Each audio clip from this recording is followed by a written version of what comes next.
acho que é interessante essa pergunta, porque a cultura ela é inegociável, né? Ponto.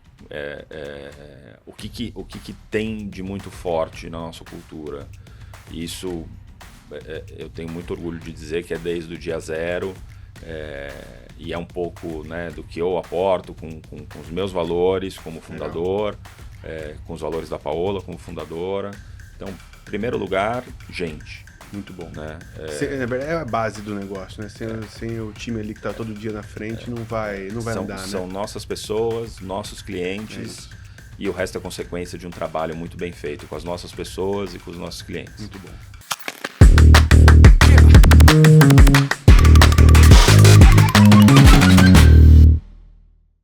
E hoje nós iremos receber o Benny, CEO e co-founder da Laguapa. Benny, seja bem-vindo, muito obrigado por estar aqui conosco. Eu queria que você se apresentasse um pouquinho, falar um pouquinho da sua história e depois a gente já começa esse bate-papo. Muito bom. Bom, Pedro, obrigado pelo convite. Acho que é sempre bom falar um pouco de varejo, de food service, né? A gente respira isso todo dia. Tá na veia, né? É muito gostoso, né? Bom, eu sou o Benny, como você comentou. A Laguapa foi fundada em 2014. Por mim e pela Paola.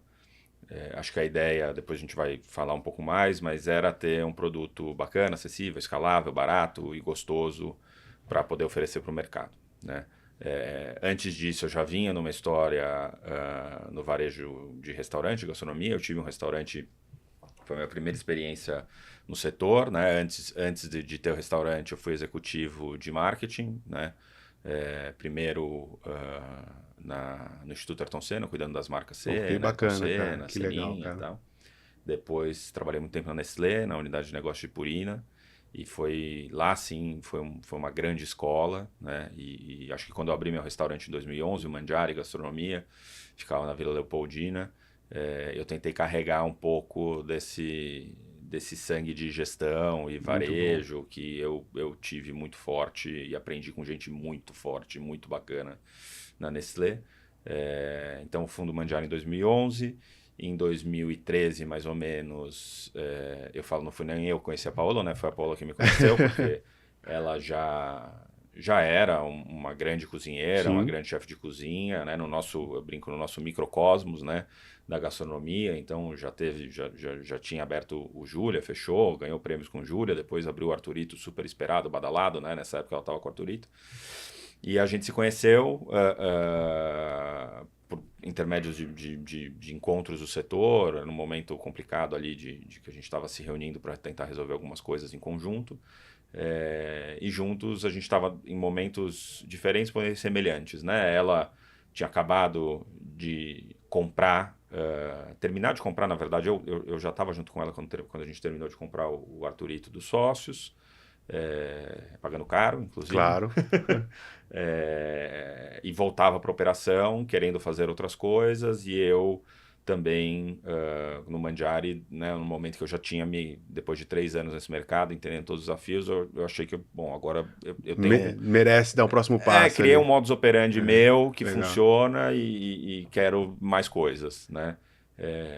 Sempre tive e ainda tenho a Companhia Tradicional como um grande exemplo de conglomerado de gastronomia. Acho que o que eles fazem no mercado é quase uma concura, assim, né? Ninguém faz igual, eles têm uma capacidade incrível de gestão e na minha época eu falei, bom, também quero ter mais coisas. E aí juntos a gente começou a pensar e a gente criou um cafezinho. Do café foi crescendo um pouquinho. Depois eu conto um pouco mais dessa história, mas fundamos o Laguapa em 2014. Eu fiquei sócio do Arthurito em 2013. Legal. Né? Para ajudar um pouco ali na gestão. A gente se encontrou num momento em que cada um estava precisando muito de um do outro da potencialidade do outro, né? E sempre foi assim, nossa parceria.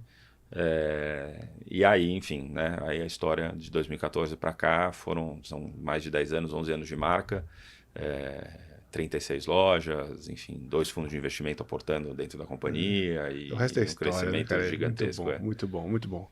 Cara, parabéns, baita. E é legal que eu sou cliente do meu cliente, né, cara? Eu gosto muito do produto de vocês, a gente estava falando um pouquinho antes. Então, cara, parabéns pelo produto, parabéns pelo sucesso. Eu tenho certeza que Várias Laguapas virão pela frente aí. Obrigado. Entrando nesse ponto de cultura, Beni, o que vocês não negociam de cultura dentro do Laguapa hoje? Cara, eu acho que é interessante essa pergunta, porque a cultura ela é inegociável, né? Ponto. O que tem de muito forte na nossa cultura? E isso eu tenho muito orgulho de dizer que é desde o dia zero, e é um pouco, né, do que eu aporto com os meus valores como fundador, com os valores da Paola como fundadora. Então, em primeiro lugar, gente. Muito bom. Né? Na verdade, é a base do negócio, né?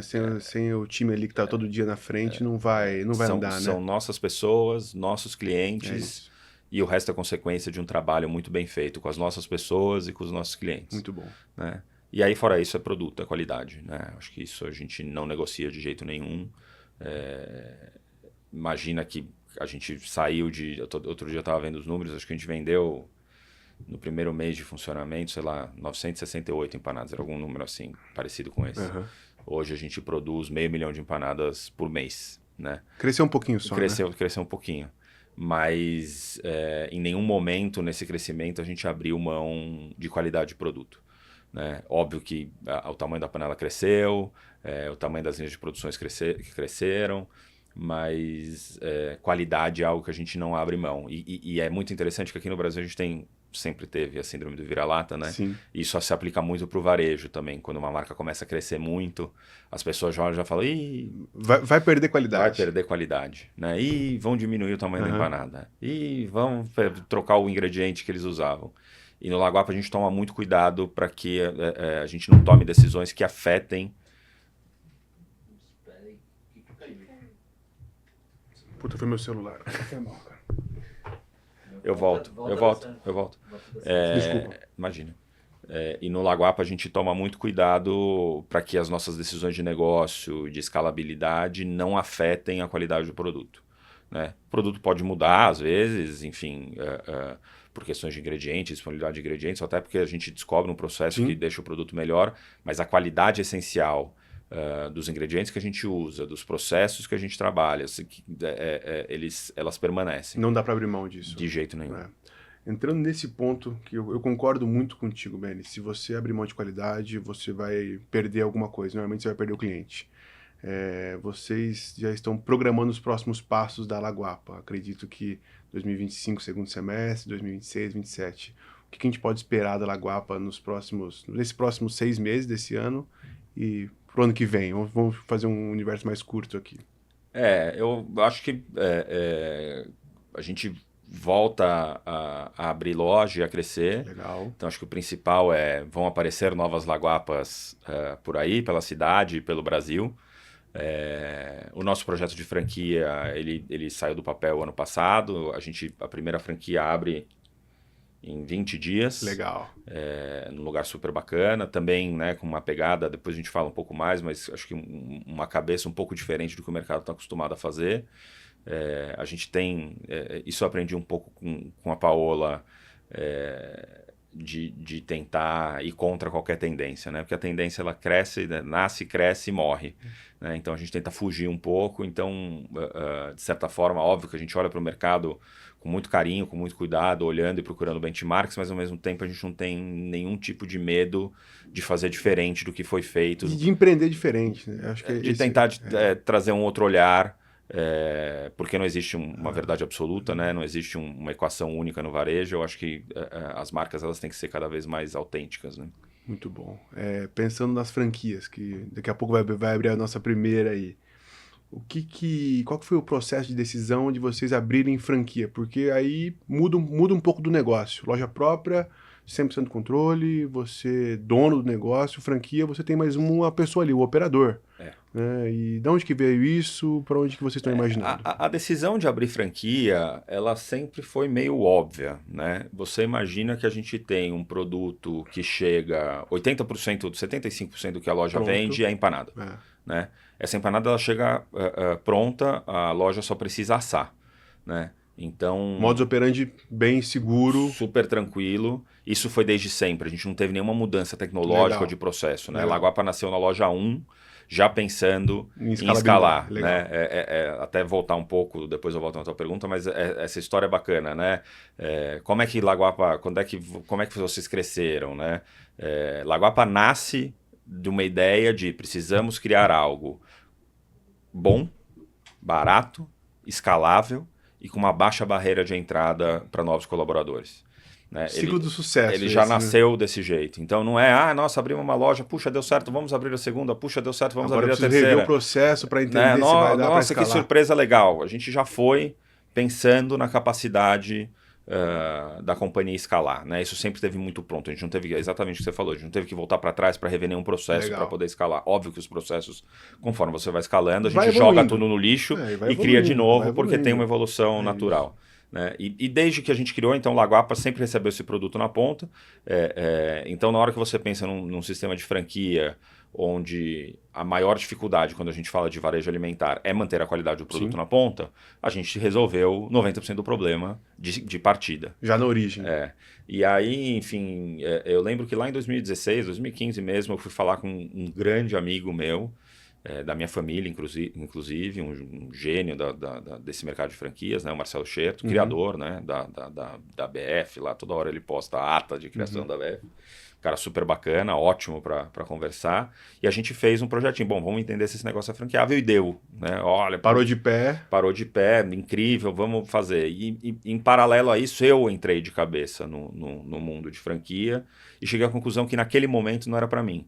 Né? No momento que eu estava da minha companhia, onde eu tinha que bater escanteio, cabecear, tocar para dentro do gol, pegar a bola, levar para o meio de campo, bater o tiro de meta, eu falei, cara, não é agora. Mas é importante tomar essa decisão, porque de repente você queima uma etapa ou queima um novo mercado por afobar.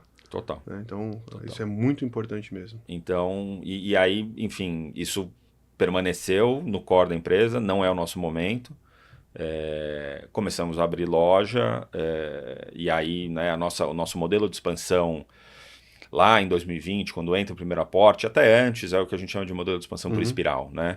Então, a ideia era ir se distanciando do ponto zero, que basicamente era a Zona Oeste aqui de São Paulo, né?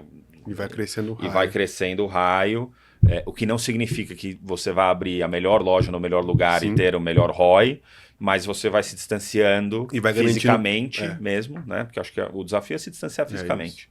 Né? Eu lembro assim, na hora que a gente abriu, né? Nossa primeira loja está aqui na Bandeira Paulista, no Itaim. Depois a gente foi para Lorena, lá dentro da Livraria da Vila, na antiga. Depois a gente se muda com eles. Pinheiros, Berrini. Berrini, ela já... Cara, sai um pouquinho do raio. Você já precisa se programar um pouquinho se você quiser ir lá. E é onde eu vou, tá? Então eu tô sempre de olho para você aí. Tá? E depois a gente foi seguindo, enfim, abrimos shopping em Genópolis, abrimos Centro, abrimos ali na Antônio Carlos, e depois a gente abriu no Tatuapé. Cara, o Tatuapé já você precisa entender, não dá mais. Me ajuda aqui, peraí que eu tô indo aí. Não é simples assim. É uma hora e pouco de distância. Né? E se a ligação rolar às 5h30 da tarde, 6 horas da tarde, cara, nem adianta você ir, porque você não chega a ponto de resolver o problema. Então essa expansão, e aí, enfim, né, óbvio, Campinas, Jundiaí, Sorocaba, Ribeirão. Curitiba. Aí fomos para os outros estados. Brasília foi a nossa primeira loja fora do estado de São Paulo. Depois Curitiba. Depois Belo Horizonte e ano passado, um baita sucesso, a gente demorou e fez muito bem feito o Rio de Janeiro. Agora a gente tem a capacidade de entendimento no nosso próprio negócio e um volume de know-how que começa a fazer sentido trazer um olhar diferente para a franquia, né? De trazer um win-win mesmo, porque a franquia nada mais é do que essa transferência de know-how. Né? Total. É pura transferência de know-how. Então, o que você precisa ter? Primeiro, conhecimento do teu negócio. Segundo, capacidade de transferir o conhecimento, que não é simples. Né? Uma coisa é saber, outra coisa é ensinar. São duas coisas que não andam necessariamente juntas. Né? Quantas pessoas geniais a gente já conheceu na vida que não conseguem ensinar. É isso aí. Né? E tá tudo bem. Faz parte dos skills da pessoa. Então, acho que a gente chega num momento que a gente fala, putz, agora a gente está pronto para transferir esse know-how que é muito denso, com muita qualidade para os franqueados. E é óbvio, uma estratégia muito tranquila de abertura de franquias, uma estratégia que não inclui sobreposição, né? Então seria muito simples, putz, uma franquia, e aí eu abro, sei lá, aqui no Baixo Pinheiros, né? Que não faz sentido algum, né? Eu vou colocar o franqueado numa zona de guerra minha e que daqui a um ano a gente vai brigar. Vai canibalizar o mercado. Ele vai ficar bravo comigo com razão. A gente tem, no mercado de franquias de alimentação, a gente tem essa questão do delivery, que é inevitável, que não é uma coisa simples de se resolver, os raios de entrega, quem entrega, que loja entrega onde, né? A gente tem, no nosso caso, o nosso aplicativo próprio também, que você já, né, na nossa conversa anterior falou que é heavy user e funciona muito, muito bem, e hoje é 20% do nosso negócio, é um canal ultra relevante. Maior até, se a gente for olhar relatórios de grandes marcas de alimentação, a gente tem um percentual maior de utilização do aplicativo, que também, cara, se eu começo a colocar loja no meio de loja minha, cara... Elas se matam. Né? Elas se matam. Então, assim, a ideia é trazer boas pessoas, bons empreendedores e dar para eles a capacidade de crescer junto com o know-how que a gente sabe, né? Por que franquia? Porque, putz, cara, por N questões aqui no Brasil, em alguns lugares faz mais sentido ter uma franquia, e quando a gente fala de varejo alimentar, por mais, a gente vai falar aqui de tecnologia, de automação, ainda é sobre gente, barriga no balcão, não tem... É introcável. Né? Não tem substituto, né? Não tem AI, não tem nada que substitua o olhar do dono olhando e cuidando da hospitalidade da loja. Né? E acho que é aí que a franquia começa a fazer sentido. Muito bom. Falando de barriga no balcão, quando a gente escolhe o nosso franqueado, tem que ser quase um casamento, né? E qual que é o modus operandi de vocês escolher esse franqueado? Porque é uma relação diferente. A gente acabou de falar que se o nosso franqueado não tiver barriga no balcão, ferrou. Se ele não tiver esse olhar de dono, a gente vai ter problema. E obviamente, a gente tem que dar ferramentas e insumo para esse franqueado trabalhar. Como que vocês escolheram esse primeiro franqueado? Eu acredito que saiu algum ensinamento dessa escolha para os próximos já. Saiu. Né, essas nossas franqueadas são bem intensas. Legal. Ana, Rafa... Um beijo, vocês sabem que eu amo vocês. São da família já, né? Dessas daí já, nossa senhora, a gente conversa mais do que eu converso com meus filhos. Mas eu acho que sai muito aprendizado. A gente tem dois olhares, então esse franqueado empreendedor, barriga no balcão, que precisa ter noções. Né? Acho que a gente não consegue ensinar como empreender. Né? Não é uma escola sobre isso. Você não consegue... ensinar como liderar, como cuidar dos seus colaboradores, né? Como ter uma empresa limpa no sentido de, putz, cara, não mistura teu CPF com o seu CNPJ, né? Isso tudo não faz parte do nosso hall de ensinamentos na hora que procura um franqueado. O franqueado tem que ele trazer tem que vir, isso, né? ele Senão tem que vir. Não pronto, completa as coisas. Né? Eu acho que o franqueado, esse perfil, o franqueado empreendedor, nada mais é do que um empreendedor que, cara, de repente não tem uma ideia, ou que não quer correr o risco, ou quer diminuir o seu risco na hora de empreender. Acho que não é correr, porque o risco ele corre de qualquer jeito, né?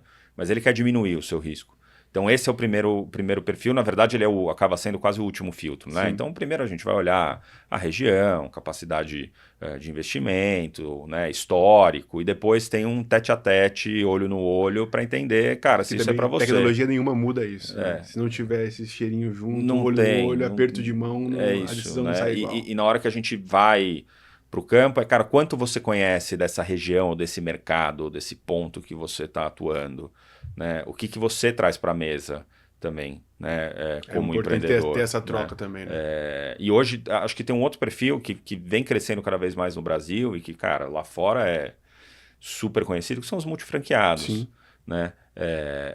Os multifranqueados da mesma marca, mas a gente tem multifranqueados de outras marcas, normalmente de um setor, né? Eles fecham um setor, alimentação, moda, enfim. Mas que também tem, às vezes, cara, tem uma empresa dentro de uma empresa. Que gera um né? cross de informação. Absurdo, assim. E tem seu próprio CSC, e tem seus valores específicos, enfim. E às vezes isso funciona também, tá? Principalmente em regiões mais desafiadoras, onde talvez você tenha algum risco maior de sazonalidade e a pessoa já saiba operar dessa maneira. Quando a gente fala que nosso maior desafio hoje é gente, Você ter várias marcas sobre a sua gestão, isso facilita, isso dá, né, uma lojinha, você dá um pouco menos de visibilidade e crescimento para o colaborador, várias lojas, né, você consegue trabalhar de uma maneira mais eficiente, enfim.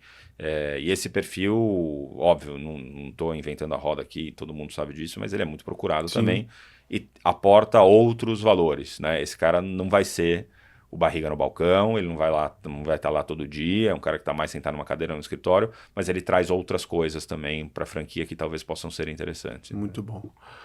A gente falou um pouquinho de gente, que não dá para abrir mão de algumas coisas, mas tecnologia, Beni, como que a tecnologia ajuda o Laguapa no dia a dia e o que você vê de próximos passos aí que a tecnologia vai apoiá-los na expansão e na sustentabilidade do negócio, né? Porque não adianta a gente crescer sem estrutura, né, que lá na frente a gente quebra a cara. Então, como que hoje já ajuda, o que você está imaginando daqui para frente que vai apoiar também?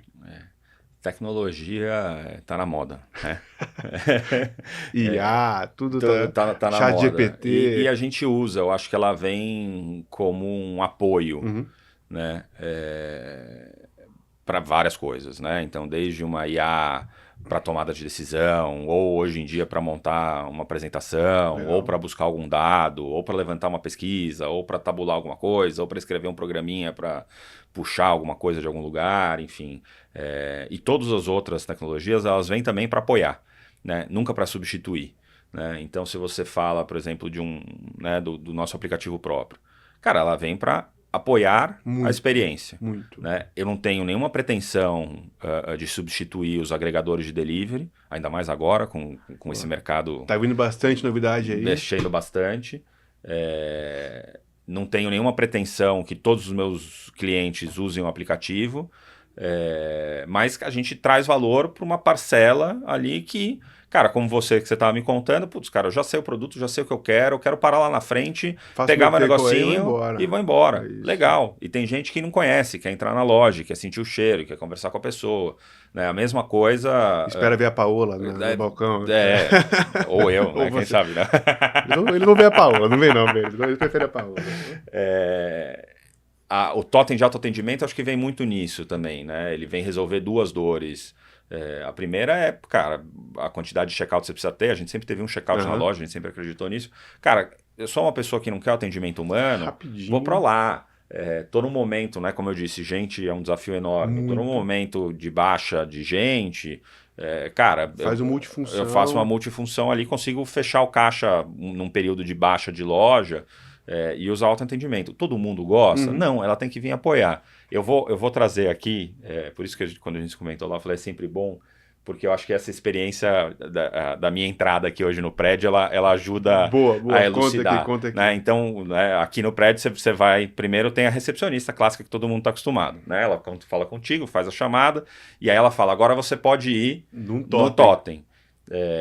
Por quê? Não sei, acho que é porque é bonito o seu totem, né? Então você tem lá as duas recepcionistas que você tinha, ela faz a chamada, ela liga, ela poderia imprimir o cupomzinho na tua mão.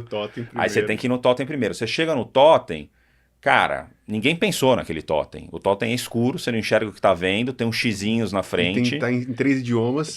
Tem que escolher o idioma primeiro e o UX não funciona, aí o que eu preciso ter? E você vê isso em muitas lojas, tá? Que se falam tecnológicas e tem só totem. Você precisa ter o guardião do totem, que é o carinha que vai te ensinar a mexer naquele totem. Alguém tem que estar olhando ali para funcionar. Cara, às vezes a experiência, cara, não é essa, né? Às vezes, né, a gente vê muito, de novo, né, em marcas que se dizem tecnológicas e até nos fast food clássicos, cara, tem pessoas que chegam na frente do totem e não é a pegada deles mexer naquele negócio. E a experiência para eles fica terrível. Terrível, aquilo já atrapalha a experiência de marca. Mas é mais rápido, é mais fácil. Cara, mas a gente está falando de alimentação, a gente está falando de hospitalidade, a gente está falando de olho no olho, a gente está falando de experiência, a gente está falando de cuidado. Não é só o produto, nunca vai ser só sobre o produto, é também sobre o produto. Né? Então, a tecnologia ela tem que vir apoiando. Para agregar, né? Para agregar, né? E eu não posso virar e falar, então, agora é legal, totem, então, olha, todo mundo vai embora, eu vou botar 4 totens aqui e eu vou diminuir 3 pessoas da minha equipe. Está acontecendo muito isso no e vou botar no meu relatório que eu sou uma empresa focada em tecnologia e que eu sou early adapter de todas as novas tecnologias do mercado e que isso está funcionando. cara, você está destruindo a sua experiência. Destruindo. Né? Então, a tecnologia ela é boa. Eu brinco lá dentro, eu falo, cara, a gente só não se diz uma food tech porque não tem porquê, mas assim, a gente tem muita tecnologia embarcada. Né? A gente tem um aplicativo, a gente tem um CRM que funciona muito que bem. funciona com vários pontos de contato, a gente entende a jornada do cliente, a gente tem ali um olhar um pouco mais personalizado no CPF, né? A gente tem um programa de fidelidade super legal. Né? Inclusive, recentemente a gente fez né, o pessoal, ele tem, não sei se você já viu ali, né, mas ele tem 3 níveis, né, de fidelidade. O pessoal da OMCE, né, que a gente chama que é o membro do Clube da Empanada, a gente recentemente lançou a nossa carta de drinks em parceria com a Chula, que é uma barmaid super, super renomada. E, cara, a gente convidou essa turma para poder ir lá, né? Então, através do próprio CRM, putz, você recebe um SMS, Pedro, você é membro do clube e tal, você quer vir aqui no lançamento? Clica aqui no link e se inscreve. Isso é muito legal. Então, você começa a dar de uma maneira simples, sem quebrar cabeça, sem criar jornadas impossíveis dentro da companhia, personalizações, exclusividades, enfim, e rewards que só a sua marca consegue dar. Cara, tem uma pessoa de R$1 milhão cuidando de você? Não tem, a gente aprende tudo lá de dentro, tem uma equipe maravilhosa, né? Tem um diretor de industrial incrível, um diretor financeiro incrível, uma diretora de marketing incrível, o pessoal da RH super focado, e a gente toca o barco do jeito que tem que tocar, entendeu? Você falou muito de experiência do cliente e comportamento desse cliente. O que você sentiu nos últimos 3, 4 anos que mudou? E aí com a entrada de autoatendimento, com a entrada de tablets, enfim... o CRM vindo mais forte, o programa de fidelidade vindo muito forte. O que vocês estão entendendo que o mercado está mudando e esse hábito de consumo também do consumidor está mudando um pouquinho? Cara, eu acho que a gente vê várias coisas acontecendo ao mesmo tempo. Né? Então, primeiro, existe uma geração, agora economicamente ativa, antes não, mais propensa a usar atalhos tecnológicos. Então, essa turma, que ainda não é a maioria do mercado, mas já é uma fatia, relevante, cara, eles estão mais confortáveis em tirar um pouco de interação humana. Né?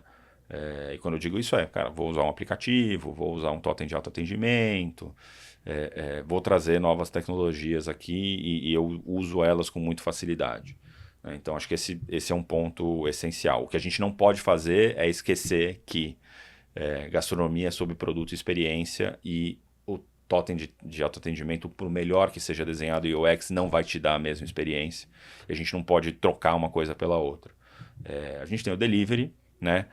Ainda se ressignificando na vida do consumidor. Né? Então, a gente teve essa primeira entrada pré-pandemia, depois a gente teve pandemia onde todo mundo virou quase 95% delivery, e a galera começou a se adaptar e entrega por WhatsApp, e hoje as pessoas conseguem entender melhor o nível de serviço que cada agregador entrega. A gente ainda está um pouco longe, mas melhorou um pouco a divisão de responsabilidade na cabeça do cliente, né? Isso é muito difícil. É muito difícil, mas já melhorou, tá? Antes era um negócio terrível, né? O motoboy do iFood jogava a culpa é tua. O pedido em cima da ponte e a culpa era minha, né? Hoje está um pouquinho melhor nessa divisão de responsabilidade. Isso ajuda, porque faz com que o consumidor final possa exigir e possa diferenciar o nível de serviço dos agregadores, ainda mais agora que a gente tem 2 players novos entrando, né? Nas grandes cidades. Então tem um jogo do delivery que ele é relevante, ele é difícil, são margens mais apertadas, acabou a fase, talvez agora volte um pouco, né, com a entrada, mas acabou a fase onde os agregadores investiam muito para trazer novos clientes e para aumentar seu ticket médio. Hoje quem faz isso são as marcas, como funciona em qualquer outro lugar do mundo, e se a gente não tem muito conhecimento e muito cuidado, se gasta mais dinheiro do que se ganha. É muito fácil fazer isso. Assim, né? Você perde o controle rapidamente. Lógico, né? Perde o controle muito rápido. Então, e o cliente ele acaba ganhando no final, né? A marca desaparece. E a gente não Então, entende por que uma marca quebrou, ela dependia 90% de delivery. e um delivery mal calculado, E com margens muito aí vai apertadas, né? embora. E dá para fazer o jogo, assim, eu sou a primeira pessoa que não demoniza os players do Ao delivery. contrário, eu acho que tem uma sinergia muito grande Cara, entre a marca e o delivery. eu Tem que acho que acontecer faz, junto. faz parte do jogo, tem que saber Sim, operar, eles têm conhecimento que conseguem aportar à mesa, eles não são profundos conhecedores de nada, né? Então é um jogo junto, eles não vão conhecer sua marca por você, é justamente né? isso. Mas funciona, né? E não tem ninguém querendo destruir o mercado ou quebrar players. Não, não existe esse demônio que as pessoas colocam. Mas uma fatia relevante, né? Relevante. Hoje, entre aplicativo próprio e agregadores, eu tenho 50% do meu negócio está no delivery, né? A gente criou um produto que viaja muito bem, e eu vou ter que lidar com isso, né? Eu entendo que o momento de consumo do delivery não é o mesmo, né? Então, na minha cabeça, que o jeito que eu penso, né, o consumidor, ele toma, a primeira decisão que ele toma é: vou pedir ou vou sair, Uhum. né? Essa é o primeiro É a ponto, né? premissa. Vou comer em casa ou vou sair? Né? Vou sair, para onde eu vou? Né? A árvore de decisão ela Aham. funciona assim: vou comer em casa, vou cozinhar ou vou pedir? Vou pedir. De quem eu vou Aí pedir? começa a Então escalar. ele não vem e fala: eu quero comer laguapa, vou pedir ou vou sair? Não. Essa árvore ela não funciona desse jeito, né? Então são canais que eles não competem diretamente, né? Isso eu falo muito nas nossas reuniões internas, porque é muito fácil a gente se perder, é muito número, muito dado. O balcão diminuiu em detrimento do delivery. Não, cara, porque não é que o Pedro estava comprando aqui e Migrou agora para ele está lá. comprando Não. aqui. Essa migração ela não é direta, né? E acho que trabalhar nesse mercado e agora com ele, né, de Mais novo, pujante. reshifting, né? E eu sempre falei isso, falei, cara, não solidificou esse mercado ainda, né? Ainda vai ter muita coisa acontecendo no mercado de delivery. Eu acho que é algo que a gente precisa tomar muito cuidado, né? E aí a gente vê tendências de saudabilidade que são inevitáveis, assim, né? A gente fala, né, a cada 10 matérias que a gente lê, 4 falam de Ozempic, Wegovy e Mounjaro e como isso mexe diretamente Total. e literalmente no apetite de consumo do Total. consumidor. Total. Isso é inevitável, né? Acho que a gente procura opções mais saudáveis, a vida está mais corrida, essa coisa do snacking e o snacking mais saudável ele funciona muito bem. Então, realmente, né, alimentação focada em sopas, saladas, né, no nosso caso, um produto que é assado e ao mesmo tempo rápido, Uhum. prático. A gente vai ver essa onda crescendo cada vez mais, né? E um mercado cada vez mais competitivo, né? Eu não tenho um dado aqui para trazer e trago isso de maneira muito empírica, mas a quantidade de operações de alimentação que abriram nos últimos 2 anos. E com drive de saudabilidade mesmo. Saudabilidade, não saudabilidade, mas é um negócio absurdo, assim. O mercado, ele, graças a Deus, isso é ótimo, né? Expandiu. Ele expandiu, derrubaram-se muitas barreiras de entrada, surgem empreendedores e marcas super legais, surgem empreendedores e marcas que da mesma maneira que surgem, elas aparecem muito rápido, e isso, de certa forma, é ruim para o mercado, né? Mas aí entra naquele ponto que a gente falou um pouquinho atrás. De repente esse player não estava preparado para dar esse próximo passo. É isso, O produto dele não estava escalável, a operação dele não estava escalável, e aí ele falou, não, eu consigo. é E a isso. hora que ele abre 50 operações é diferente de você operar 5 do que operar 50, né? É isso. E às vezes as pessoas se perdem, aí acabam tomando decisões que podem machucar o mercado, Sim. né? Acho que o mercado de hambúrguer ele é o melhor De exemplo, né? para usar isso de exemplo, né? Tem muita marca entrando errado, muita marca que entra com um produto muito bom, mas não precifica direito, e aí bagunça todo o mercado, né? Então isso é bom, por um lado, para o consumidor principalmente, mas é ruim porque realmente acaba machucando a turma que está tentando fazer um trabalho sério, E né? bons empreendedores ficam pelo caminho por erros estratégicos ali de negócio mesmo, né? Erros estratégicos, às vezes um pouco de arrogância, que é inevitável, né, Acontece. cara? Assim, é uma armadilha que todo eu já caí 472 vezes também, né? Você fica ali, né? A sua marca super legal, você acha que você Tá sabe hypado tudo e... e que vai. E não vai, cara. É um É, negócio de trabalhar, trabalho de formiguinha todo dia, call com a equipe 2 vezes por dia. Enfim, né? É um trabalho exaustivo e que a gente não pode largar a mão nunca, né? muito bom. A gente falou de trabalho de formiguinha e trabalho exaustivo. A gente tá perto da equipe. Acho que isso é fundamental para a gente conseguir dar os próximos passos com segurança. O que a gente pode esperar do Laguapa aí para os próximos anos? Agora com franquia também, loja própria, franquia. Vamos chegar em 1.000 lojas, vamos chegar em 100 lojas. Qual que é a ousadia nossa aqui para os próximos anos? Eu acho que 150 lojas a gente consegue fazer. Isso é bem legal. O Brasil é um país continental, gigante, né? Tem muito espaço para a gente crescer. Laguapa vem com muita força agora na abertura de lojas, vem com muita força e com um olhar muito carinhoso para a tecnologia e como isso pode facilitar a vida do consumidor sem atrapalhar diretamente a experiência dele com a marca. Eu acho que marca só se constrói com experiência, marca é produto e experiência, né?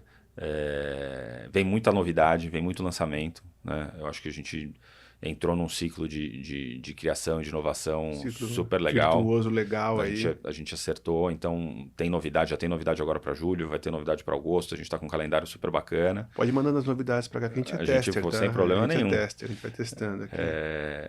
Então, acho que Laguapa é isso, né? Vocês vão começar a ver mais Laguapas aparecendo por aí, pelo seu bairro, pela sua cidade. Que legal. Acho que a gente tem parceiros muito fortes que nos auxiliam nessa expansão também, né? Parceiros de tecnologia, de logística, enfim. E uma equipe que está muito preparada, né? Eu passei os últimos 10 anos construindo um time muito melhor que eu. Estruturando isso para dar os próximos passos com segurança, né? E não tem nada mais legal do que ter gente melhor que você e que você abaixa a cabeça e que você pode escutar e que te traz coisas novas e que te traz aprendizado para crescer. Acho que com franquia, que é o último exemplo, tem sido assim. Né? De novo, a gente quer fazer um negócio diferente, mas escutar quem já sabe fazer nunca vai ser ruim. Vai encurtar o caminho, né? Encurta o caminho, traz novos insights, traz novas visões, enfim. Então, Laguapa vem com essa força total aí para o final de 25 e já para os próximos anos. Então, esse ano ainda tem novidade, o ano que vem mais, pô, 150 é um número bacana. E eu quero estar na loja 150, tá? Tá bom, vamos lá. Vamos já estou me convidando, Muito bom. Bem, a gente vai pro fechamento, cara. Foi um bate-papo muito legal, foi fluido. Acho que isso é legal porque a gente é do varejo, então a gente se conhece de barrigas no balcão. Isso. E eu queria te propor um desafio. Todo fim de podcast a gente pede pro convidado convidar alguém, que é o próximo, que se tudo der certo, senta aqui, também bate um papo legal com a gente. Queria te propor esse desafio. Convida alguém aí pra gente estar aqui nas próximas semanas. Posso convidar 3? Porra, óbvio, cara. Ia ser bem legal 3, cara. Eu acho que tem 1 milhão. Legal. Né? Como eu disse, é um mercado muito legal, tem muita gente fazendo coisa bacana. Eu acho que um primeiro nome que seria muito legal é o Paulinho Bittelman, do LeJazz. Meu amigo pessoal, a gente cresceu junto nesse mercado, se acompanhando. Ele faz um trabalho invejável à frente das 3 Casas e da Boulangerie, do bar, né? Um cara que tem uma visão de gestão e que traz uma gestão muito, muito, muito profissional. Legal. Gera valor, cria liderança, sabe o momento certo de passar o chapéu, de subir da operação, de ter um olhar mais estratégico. Uma pegada ESG super legal. Então esse cara é fantástico. Primeiro convite já. Primeiro convite, né? Paulo Bittelman do LeJazz. Segundo convite, uma pessoa que eu conheci dando aula num curso para ele, na verdade, legal. Mas eu já era fã do produto, que é o Roberto lá do Dosa. Tá. Ele tem também uma história muito bacana, né? O Dosa, marca antiquíssima, né? Nasceu lá em Osasco, família armênia, família inteira no negócio, ele faz uma gestão, ele à frente, faz uma gestão... Literalmente barriga no balcão. Literalmente barriga no balcão, uma gestão invejável, uma pegada mais old school de negócio, mas com uma visão... Mas que funciona. E com uma visão de trazer coisas novas e de buscar conhecimento, produto impecável, né? Uma gestão super legal também, acho que tem uma história muito, muito bacana por detrás, de novo, né? Uma marca antiga da cidade de São Paulo, que continua abrindo lojas, continua crescendo, que traz novos canais, que tem uma nova visão. O Roberto é um cara super bacana. Então essa é a minha segunda indicação. E por último, eu acho que uma pessoa que praticamente eu vi nascer nesse novo momento da carreira dela, de consultora e de criadora de conteúdo. Acho que se troca muito nesse mercado e ela tem uma visão muito boa, está fazendo um trabalho muito bacana, ajudando muita gente a trazer conhecimento, uma visão de gestão, que é a Renata Cruz. do Fujnes, realmente, acho que eu lembro quando ela marcou um café comigo, sentou com um livrinho e falou, começou a fazer uns círculos e umas flechas. Eu vou fazer um negócio que é uma plataforma que puxa para cá, que aí dá curso, que aí tem um negócio aqui, Tudo e que aí tem a interligado. consultoria, que faz. Tá bom, então, conta comigo o que você precisar. E fez, né? Com gente muito boa ao redor dela, mas com uma visão de mercado muito legal. E para mim, acho que o mais relevante, e eu tento fazer isso um pouco dentro da minha pequenez no mercado, que é melhorar o nível de conhecimento do mercado, melhorar a qualidade das pessoas no mercado, melhorar o amor desse mercado pela gestão. Né? A gente vem de um mercado que, cara, se a gente olhar esse mercado há 15 anos, era a informalidade pura, né? Todo mundo no caderninho ali. Caderninho, dinheirinho, né? Dinheiro que vinha, dinheiro que voltava, dinheiro que vinha. Zero gestão. Zero gestão. E a necessidade de gestão, ela vem muito por uma dor, né? De pressão inflacionária, de conhecimento do consumidor, né? Então a gente começa, né, com a questão da digitalização, a ter acesso a mais conteúdo, a mais conhecimento, começa a entender melhor o que está comendo, e de repente aquele negócio, aquela margem gigantesca, que saía vazando dinheiro pelo ladrão, assim, e que vai embora. E você fala, meu, e agora? Né? E as novas gerações, ou as novas marcas, elas entram com uma visão um pouco mais bacana de gestão, é um pouco do que eu prego, e acho que a Renata faz um trabalho incrível. Então, esses são minhas 3 dicas aí. O Paulo Bittelman do Le Jazz, o Roberto do Dosa e a Renata Cruz do Fujnes são pessoas incríveis. Assim. Então, o trio aí, daqui a pouco, aqui conosco aqui. Acho que dá pra fazer um em cada episódio, tá, cara? Dá pra fazer um em cada episódio, dá pra fazer... São todos interligados, né? Então... Só que a mesa vai ter que ser um pouquinho maior, né, cara? A gente vai ter que estender. Aí eu te chamo. Quanto maior a mesa, mais legal. Você faz o bate-papo junto aqui. Estamos dentro. Benny, muito obrigado. Valeu, cara, foi um prazerzaço bater esse papo contigo. Foi muito fluido. Que bom. A gente tá aqui há algum tempo e a conversa andou muito, né, cara? Então, muito obrigado mesmo. Mais uma vez, eu sou cliente do meu cliente e eu torço muito por vocês, gosto muito do produto de vocês e logo mais teremos Laguapas por mais lugares do Brasil aqui. É isso. Obrigado pelo convite. Prazer enorme ter esse bate-papo contigo. Espero te ver lá, te encontrar na Berrine ali, comer uma empanadinha. Boa. Senhores, hoje o bate-papo foi com o Benny, CEO e co-founder do Laguapa. Foi um bate-papo muito legal e eu espero que vocês tenham gostado também. Um abraço.